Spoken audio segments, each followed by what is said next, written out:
Yati Zibe Bean. Shalom, brothers and sisters in Christ. Let's all bow down in the word of prayer.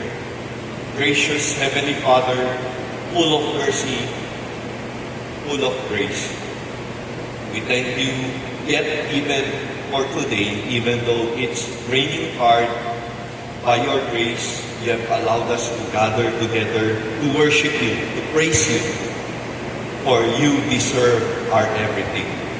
Lord, today as we come before you, we acknowledge our sinfulness. Lord, your servant is an unworthy sinner, is a worthless worm, and yet it is only by your pure mercy that you have even forgiven him of all his sins through the blood of your Son, Christ Jesus. And you have entrusted him with your word to be delivered faithfully to your people. May you find him faithful in declaring your truth. Prepare the hearts of your people that they may receive your word with gladness. All this pray in his most holy name. Amen. Living in this world, a corrupted, evil world, full of corrupted, evil people, which we used to be part with, especially with living here in the Philippines. Many times we look at the wicked, at the sinners who prosper, who are big in their own way.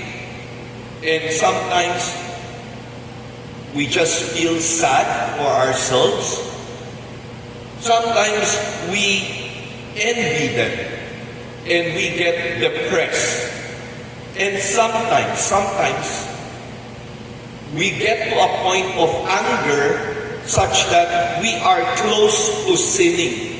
And we even sin when we curse at life, when we curse at them, thinking this world is unfair and God is unfair. My friends, true, we are living in an unfair world full of corruption. And it is so easy to just be misled and so be depressed and so be angered. Our text for today, found in Psalm 73, tells us of the experience of the psalmist Asaph. When he looked at the world, same thing as we look at the world, he became depressed. Seeing the wicked prosper, and he looked at himself. He looked at himself as a very pitiful person, worshiping God, and yet here he is. Compared to the rich people out there, he is so pitiful. And so, the psalmist begin by saying, surely God is good to Israel, to those who are pure in heart. Now, every time we read the book of Psalms, most of the time, the first verse or the first two verses, is the lesson. It's the summary of the whole psalm. What the psalmist have learned from his praise of God. So, verse 1 is his conclusion. He says, surely God is good to Israel, to those who are pure in heart, which is definitely true. Verse 2 begins his problem. Before he came to the conclusion that God is good, he had a problem. He says, but as for me, my feet almost slipped. I had nearly lost my foothold. For I envied the arrogant when I saw the prosperity of the wicked. How did he describe these evil people? 3 words in this psalm: the wicked, the arrogant, the unfaithful. Again, the wicked, the arrogant, and the faithful. How does he describe their life? What has he observed in their life? First, in verse 3, he says, they prosper. Indeed, when we talk about prospering of these evil people, of course, financially, economically comes into mind. But it doesn't stop there. They also prosper in their health compared to us, normal people. They also prosper in their power in this world. And so, The problem began when the psalmist say, when I saw. The problem is, he personally saw, limited to himself. He is limiting himself, limiting it to himself. I am experiencing, I am existing. The key word here is I. Igwae, limited. In my own limited way, I tried to look at the world, to understand the world, and thus my conclusion is, it's so bad. Why? Because he saw the prosperity of the wicked. They have no struggles. Question, does the rich people have struggles? Does the powerful, does the corrupt have struggles? Yes, but nothing compared to what we are experiencing. While we wade through the flood, I don't know how many of you wade through the flood today just to come to church. The rich people doesn't even come to church. They go to their mansions enjoying. And if they are supposed to travel, they travel in big and expensive cars, which are not even bothered by the flood. And yet we see common people working every day, braving the dangers of the weather. And so, relatively, the psalmist say, compared to us common people, they have no struggles. It's the argument of the first world problem versus the third world problem. I don't know what kind of people you are. Are you struggling, thinking, what will I eat later? Is it the Wagyu steak, 5A5 steak, or is it the abalone? That is your struggle. You're having a hard time choosing between A5 Wagyu or abalone. My friends, have you gone on an ordinary day? I spend my ordinary days, weekdays, in the malls preparing my sermon. I'm a freelance pastor. And I sit at the fast food. And I see the sales lady, the ordinary workers eating their food in the fast food. They're not buying from the fast food. They have their own container in plastic, full of rice. Full of rice, big containers. What's their ulam? Delata. They open a can of sardines. And I see that every day. While some people choose between A5 Wagyu or abalone, they can only eat sardines and full of rice. So full of carbohydrates, it's later going to take a toll on their health.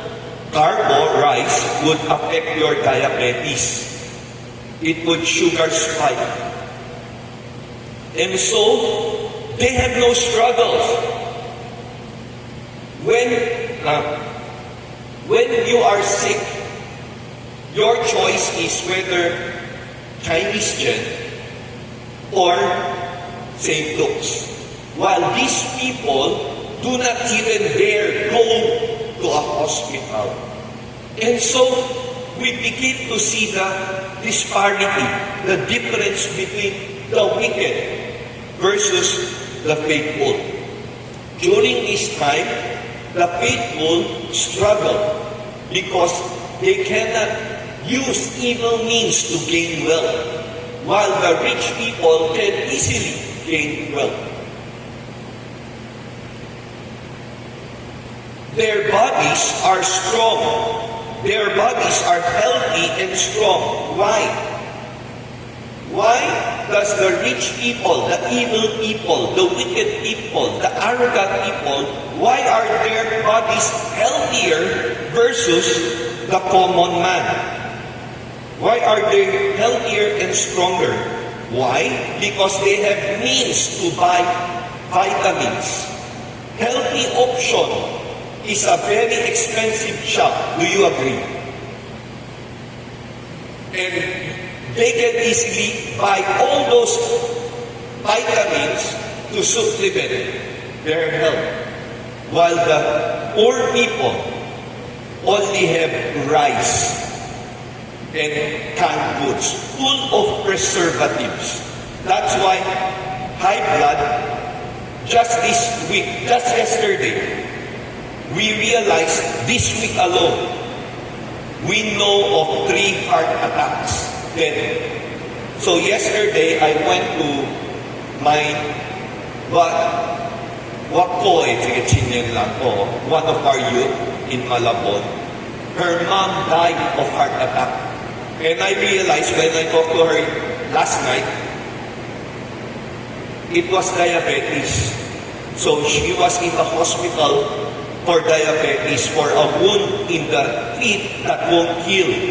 And I was asking, 2 weeks you would, why was the doctor not able to treat it?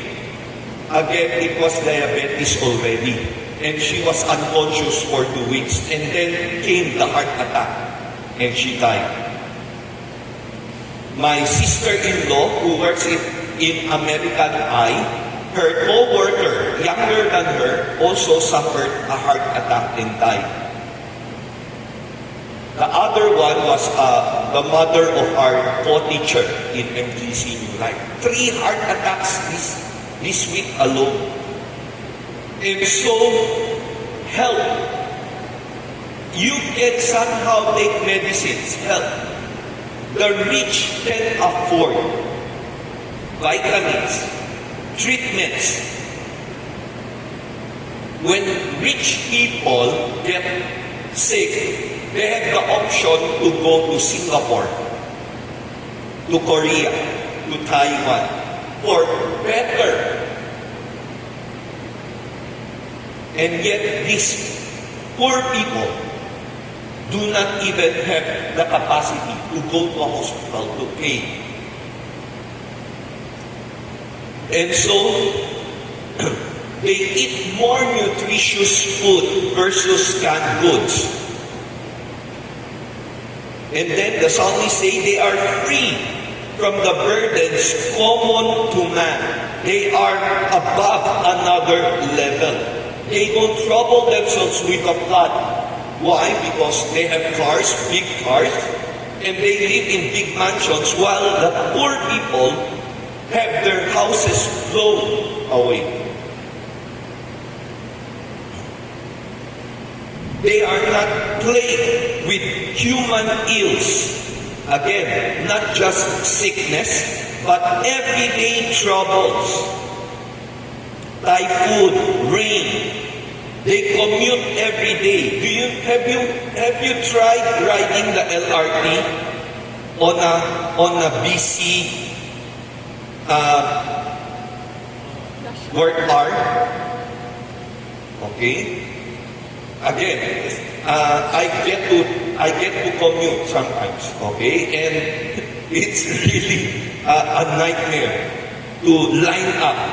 The line is so long. And sometimes it's raining, sometimes it's very hot. So again, they are not plagued, the wicked are not plagued with human ills.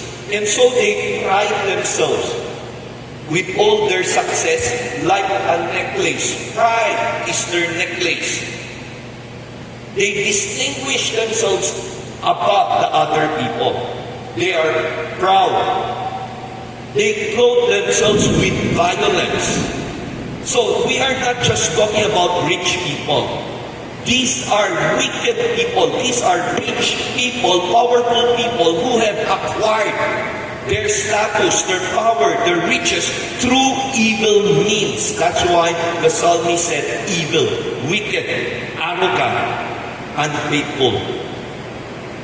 And so they clothe themselves with violence. This hints that their wealth came from harming other people. I live near Baclaran, Rojas Boulevard. Opposite of our house, the gate of our house is a village.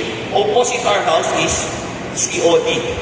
I don't know if you know that. City of Dreams. Our vicinity is full of casinos. And almost every night you would hear of people being salvaged or being kidnapped. Mga Tiongkok lang po. And they're working pocos and everything. Again, casino, it's a very evil people. It's a very evil place. Okay? Where people go and spend money and they get into trouble. And violence, they lock them up. So we live in Bayview Townhouse 1. One time I was walking from the airport road and I would pass by the Bayview Towers. Suddenly, in front of the Bayview Towers, there were police. They cordoned the place. One of the Tiongkok lang to, Tiao Lao, and died. That night, I was waiting it for the news. That should be in the news, right? No news. See? I wonder what happened. Full of police cars, full of police Sopo. And yet, see, what happened? Again, these are Pogo workers being imprisoned. They owe money and they are being mistreated, tortured. Again, these wicked, rich people, powerful people gain their wealth by violence. From their callous hearts come iniquity. The psalmist described their heart as callous,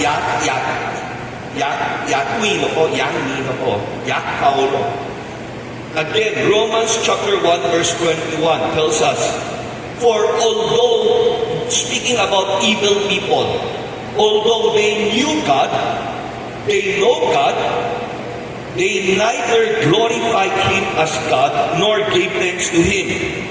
And because of that, in the futility of their thinking became futile. They know God, and yet they choose not to honor God, to glorify God, and they make their heart hard as stone. 1 Timothy chapter 4 verse 2 talks about shearing of the conscience. Every one of us was created by God with a conscience. Yes, we are corrupted beings. We are corrupted beings, and yet each one of us has somehow a God-given conscience.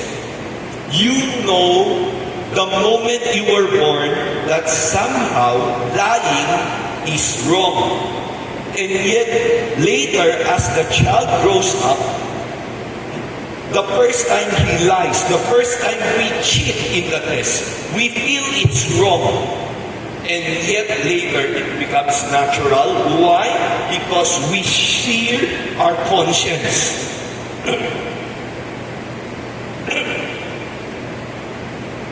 And again, the psalmist says, the evil conceits of their minds knows no limit. These are rich people, educated people with doctorate degrees, masteral degrees in La Salle, in Ateneo, big schools, big names, maybe even abroad. But they use their intelligence, their minds, for evil conceits. They're thinking of more ways how to get richer, more power, to the point of harming people. Sometimes when we watch the news, and we look, and the news tells us of how the politicians are getting rich with corruption, and billions are being mentioned. Billions. My wife would ask me, Inbuemachok ba? They're already rich, they're already power, they have position. Why? Why would they continue to the point of harming people? Flood controls problems. Why? Again, the evil conceits of their minds knows no limit. $1 more. $1 more. Someone once asked a rich person, one of the richest person in the world, how much is enough? How much is enough? And that rich person says, $1 more. It will never be enough. Okay? So again, the evil conceits, the evil vanity, workings and planning knows no limit. They are all self-centered. They are all self-centered.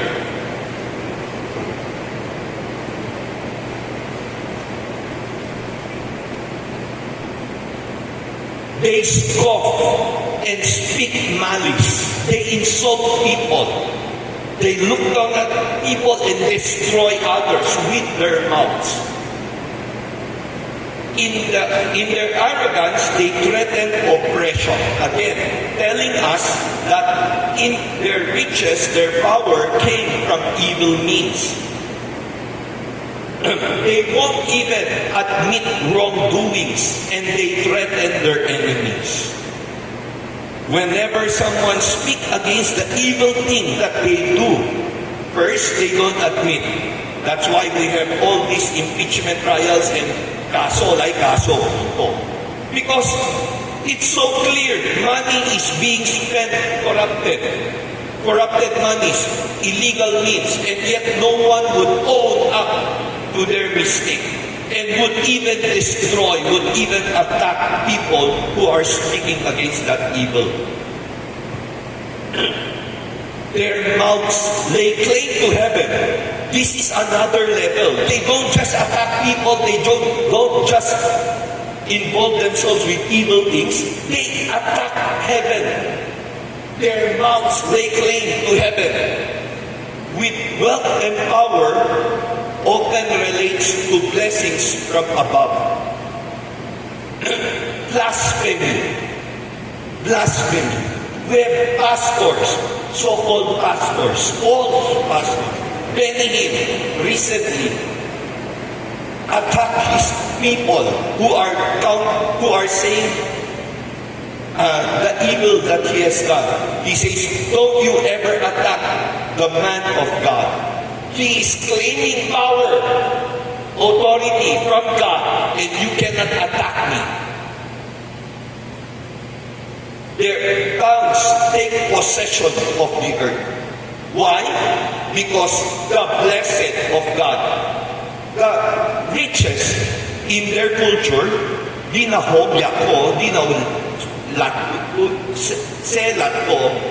Many times, it's people think because the heavens is blessing you. And so they lay claim to it. I am blessed by God to have authority over you. You see my riches, you see my power, it is because God has given me the power, the riches. And I have the authority over you. Their people, and what's worse, the people follow, turn to them, and drink up their waters in abundance. When we were studying in the seminary in PSOP, we were sent to Payacas. We slept at Payacas. We were attacked by big rats. One of my classmates, Richard Leon, got scratched by a rat, Chowki Binto, in the middle of the night. Okay? Such that we need to go home immediately to have the wounds checked in the hospital. We were attacked by rats. And when we were there in Payatas, we were asking the poor people, how do you like the government? How do you like the president? During the time, the president was impeached, was being case, no? He was facing a case of corruption.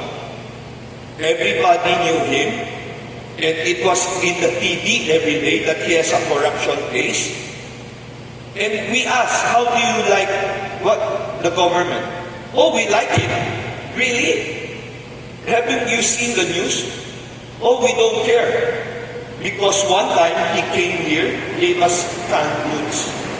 Canned goods, that's the only thing you need to buy the masses.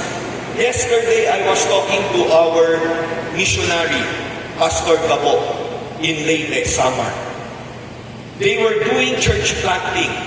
One of the churches that they planted was deep inside the rice field. So you need to walk for 500 meters of muddy road to go inside where they have created a small church. And when they interviewed the people, because the politicians were using the church to reach out to the people. So the church sometimes has no choice because the politicians wanted to partner with you. You know what?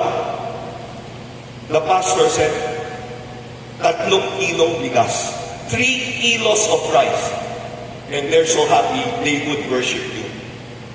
That's how the people in the province vote their politicians, their barangay captains. 3 kilo of rice. Again, the psalmist already told us this. Their people turn to them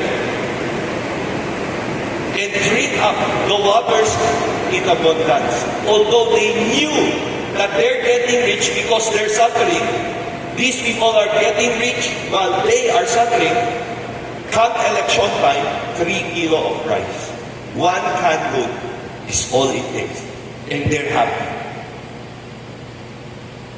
They say, how can God know? The rich people are so arrogant. They say, they fool themselves. Thus the Most High have knowledge. They began to question God. Why? Because they try to do it in secret. And sometimes not even in secret. Open, to the point that they deluded themselves, thinking that God wouldn't know. And the psalmist says, they're always carefree. When I look at them, they have no problem. They're just dancing here and there. They're so carefree. No problem. Wow! They increase their wealth. They are so relaxed, carefree, and they keep on increasing. Now, the problem, when we, faithful, ordinary people, when we choose to look at these things are true, it's happening. When we choose to look, we with our own eyes, in our own way, when we look at them, we will arrive in depression. And so, second point is considering the plight of the wicked on our own. Depression and bitterness arise.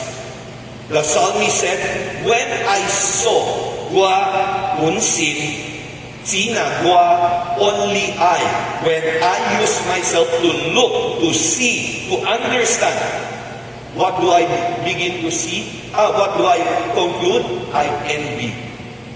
I envy them. How I wish I wouldn't be like this, suffering every day. Commuting in the traffic with the flood, with the heat, while they are so relaxed, so carefree. Depression. To the point that the psalmist said, surely in vain I have kept my heart pure.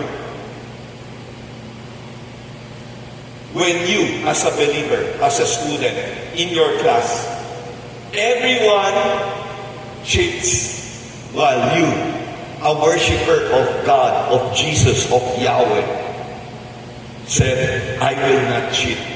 And everyone gets 100 in their score and you fail. That happened to me in UST. Everyone cheated, everyone got 100. I saw the answer pass through my table more than 10 times in the form of small papers and calculators. I heard the answer more than 30 times. I heard it. They were already shouting. The teacher in front was 70 years old, hard of hearing. Mr. Castro is very old and he is so kind. He knows what is happening and he just smiles, nods his head. While everyone is cheating, and I knew two questions, two answers. The first answer is right, my answer. I saw my second answer, it was wrong. Why? Because I saw the answer more than 10 times, passing through my table. Pakipasa. I heard the answer heard the answer more than 30 times. My best friend at the back, when he was about to pass his paper, stood up and saw my answer. Immediately went back to his seat, wrote the answer, and passed the paper to me. Said, ito yung sagot sa number 2. And I said, I know. And I spent the next hour still computing again and again. I keep on arriving on my wrong answer. I have a choice. What do? Just write the answer. But I choose to be faithful. I passed my paper with the wrong answer. I came down. I asked them, what happened? Why? And I found out that I didn't get one of the factors in, and so I got the wrong answer. But I tried to remain faithful. And my best friend said, didn't I give you the answer? And I said, yes, but I'm a Christian. And he said, yes. Oh. And so, everyone got 100. I got a failing mark. Now, on my own, if I were to face it on my own, I would say, surely, I have kept myself faithful for nothing, in vain. Like the psalmist, he said, surely in vain I have kept my heart pure. Naging, sorry to say the word, but it's a common Tagalog idea. Dakila, pero tanga. Dakilang tanga. Right? We choose to be faithful, pero in the eyes of the world, digoma, the answer is given to you. Why? But we try to remain faithful. We follow the rules. We follow God's law. Why? Because we want to worship God. And again, the psalmist said, in vain I have washed my hands in innocence. I tried to I do things innocently. I wash my hands of innocence. I did not partake in their evil work. Surely, motokira. Why? Because at the end, I still feel they are successful.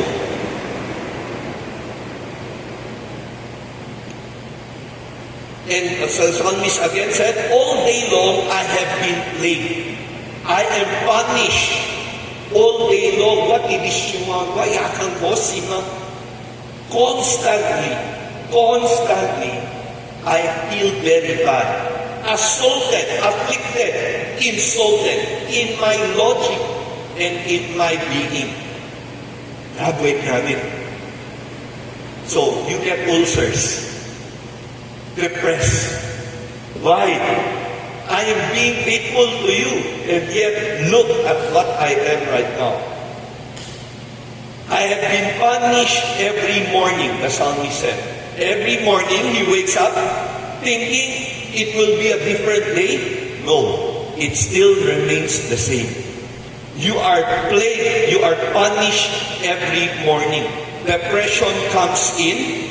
Every new day, a reminder that I am still at the bottom. And that is what he saw. Now, he has two things to say.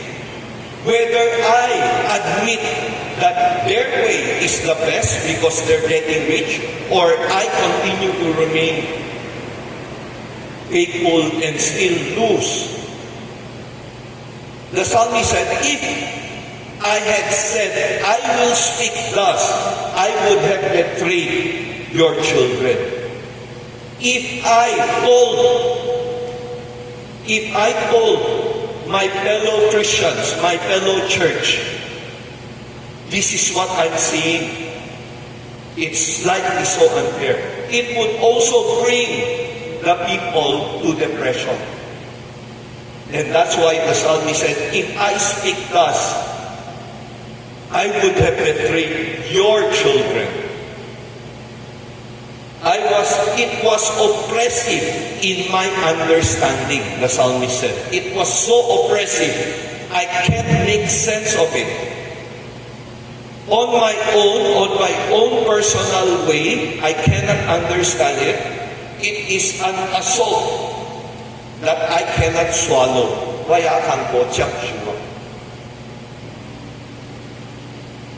My flesh and my heart may fail. When I use this way, my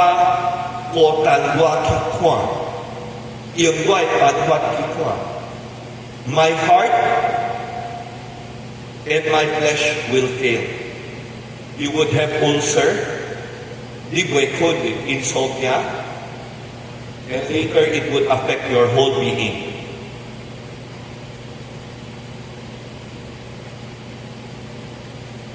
The psalmist says, my feet almost slipped.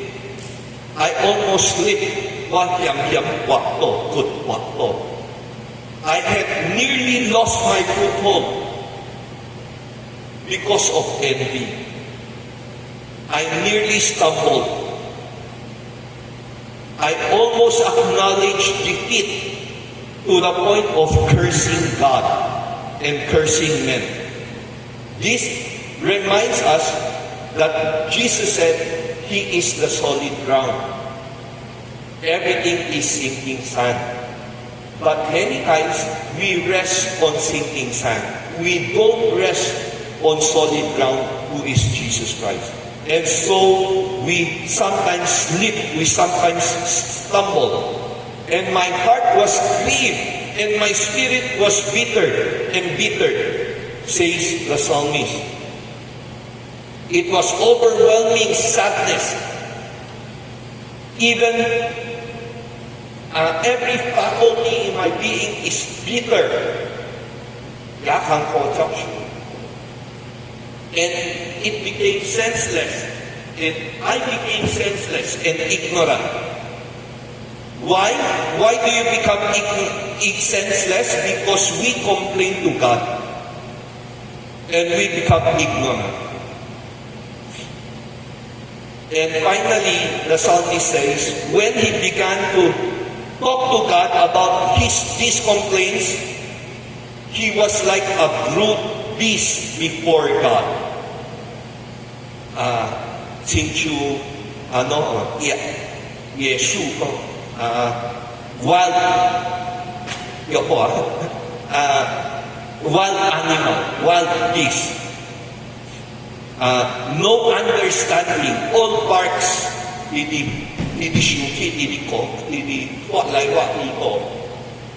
we talk to God. What's the turning point? My friends, every one of us can be victims of this. When we use our way, our own eyes to look at the world. What's the solution to this? The solution to this is found in verse 17. Verse 17. Suddenly, the psalmist said, till I entered the sanctuary of God. And then I understood their final destiny. What's the solution? A while ago, he was trying to understand life with his own ideas, with his own eyes. The solution is until I entered the sanctuary. Why do you come to the sanctuary of God? Why do you come to the temple of God? To worship. To worship means only you, your eyes is only looking at God, no other thing. I am here to worship you, to praise you, to understand you, to know you, to love you, to serve you. Only you and I, potandi kiawa, shongte kiawi. Until I came to the sanctuary to listen to God, to understand, to use the eyes of God to look at the things. And then, you began to understand that God has a plan. I understood that what is their final destiny. The final destruction of the wicked.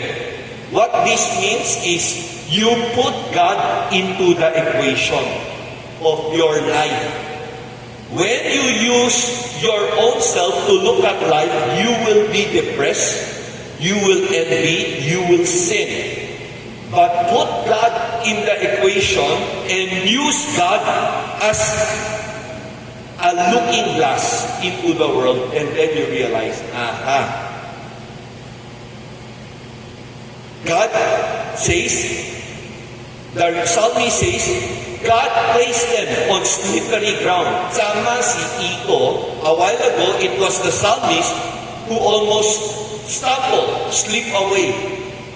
But right now that God is in his equation, he is using God's eyes to look at how the world will end.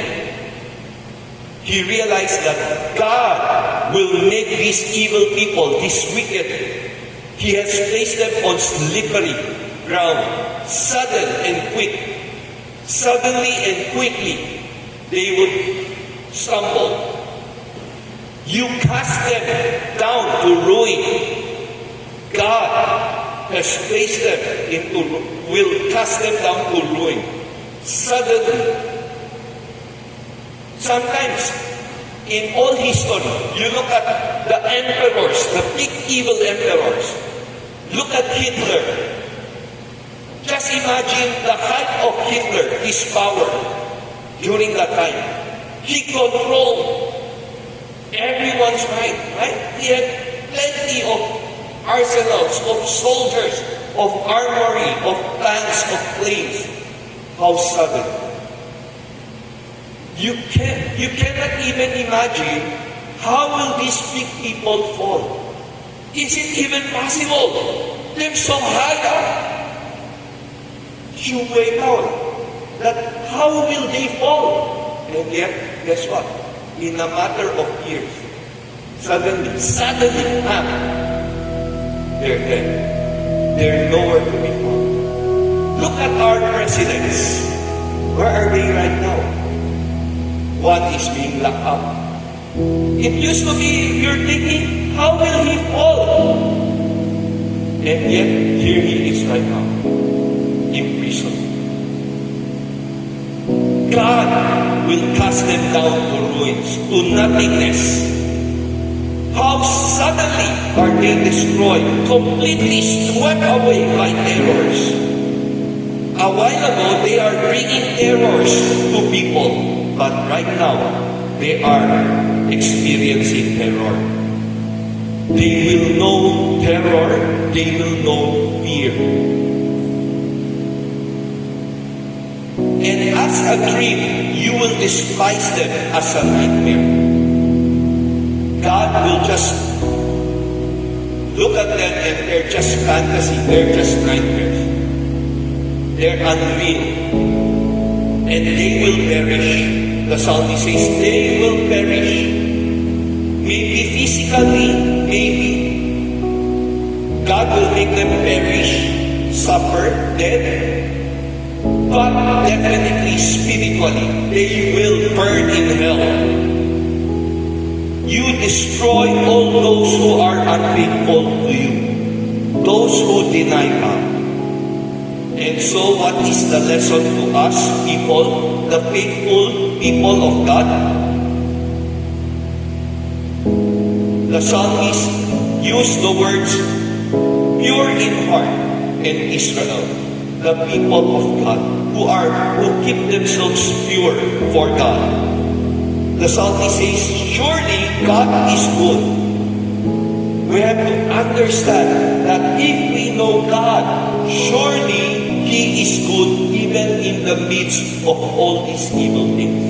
Because God will definitely bring about judgment and justice. And the psalmist says, God is always with us.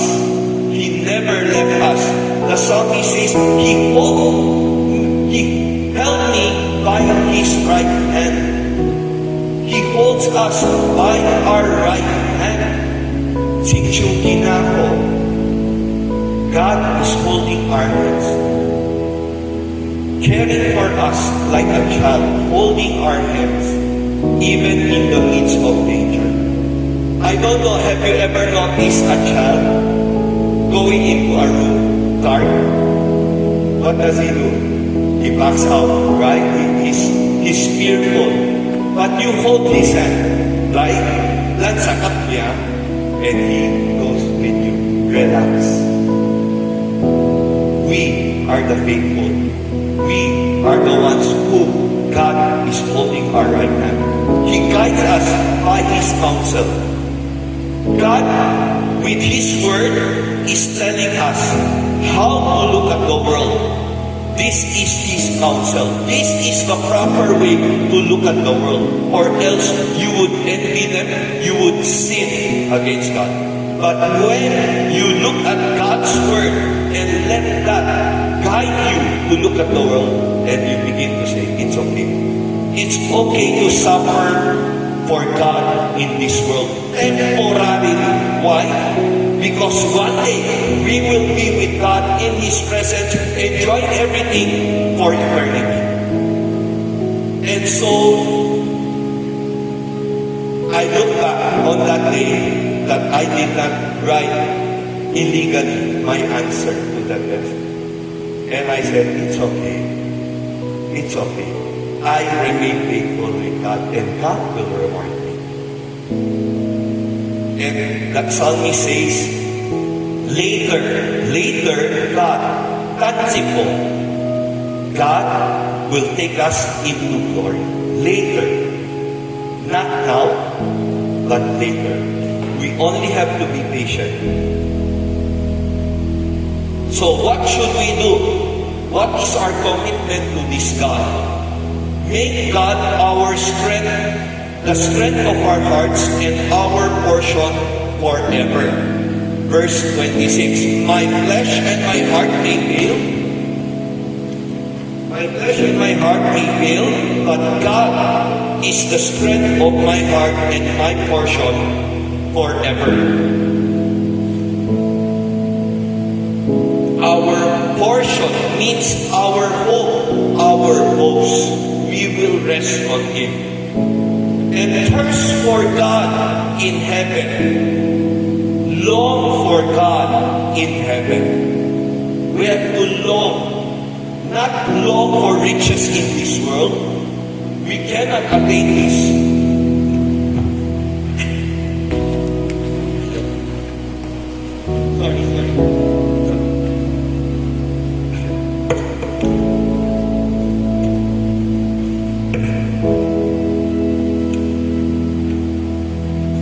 Okay? We long for God in heaven. Him alone. Do not long for riches. Do not long for enjoyment. Yes, it's okay to enjoy. To the point of doing wrong things, then it's wrong. Thirst for God and Him alone. Desire nothing on earth. and say, as for me, it is good to be near God. It is good that I am with God. Even though I suffer right now, compared to the wicked people who are prospering, I am suffering, and yet it is good to be near God. Continue to trust God. Make God our sovereign Lord and refuge. And then, finally, the psalmist says, I will tell of all your deeds. Verse 28, and as for me, it is it is good to be near God. I have made the sovereign Yahweh, Lord, my refuge. And then I will tell of all your deeds, of all your good deeds. A while ago, he says, if I speak thus, I would have betrayed your people. If you use your own vision, and then you tell the people of God, we're hopeless. They're getting rich. We have no choice but to follow them. Then you would have betrayed God's people. But here he says, now that I understood, I will tell of your deeds to all the people, such that they will not envy the wicked, but instead rejoice in God. Let's pray. Gracious Heavenly Father, Lord, we thank you that through your word, you reminded us that yes, we are living now in an evil, corrupted world. And sometimes it's so hard experiencing it every day while looking at the wicked, the arrogant, getting rich, more powerful. It's so easy to envy them. It's so easy to fall away, to sin against you. And yet, thank you that we are able to come before you to worship you and see things the way you want us to see in this world, such that we now understand that this is not the end. You have your plans in the future, and definitely you will bring about judgment and justice. And we will get to enjoy your goodness forever. And so we give thee thanks for your word, reminding us to look upon you and not on this world. All this prayed in Jesus' most holy name.